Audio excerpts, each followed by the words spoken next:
కర్నూలులోని బంగారుపేట్ డివిజన్లో మంత్రి TG Bharat pension పంపిణీ చేశారు. ఎన్ని ఆర్థిక ఇబ్బందులు ఉన్నా ప్రజలకు ఇచ్చిన మాటను నెరవేర్చేందుకు కూటమి ప్రభుత్వం సిద్ధంగా ఉందని ఆయన అన్నారు. సూపర్ 6 పథకాలు ఖచ్చితంగా అమలు అవుతాయన్నారు.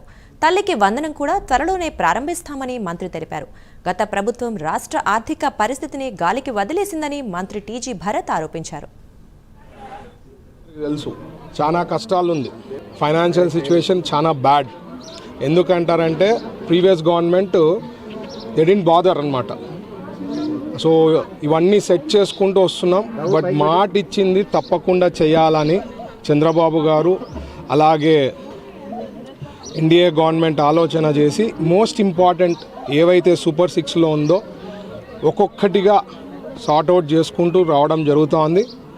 ఈరోజు కూడా ఏదైతే డిజేబిలిటీ, పర్మనెంట్ డిజేబిలిటీ ఇట్లాంటివి కూడా ఇప్పుడు ఒక పెన్షన్ తాలూకా డయాలసిస్ పేషెంట్కి కూడా 10,000 ఇవ్వడం జరిగిందనమాట. సో ఇది ఎక్కడా లేదు ఇండియాలో.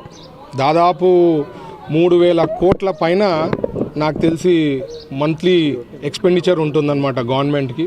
బట్ ఎన్ని ఇష్యూస్ ఉన్నా ఏమున్నా చాలా ఇంపార్టెన్స్ ఇస్తున్నాం. ప్రజలు కూడా అర్థం చేసుకోవాలా.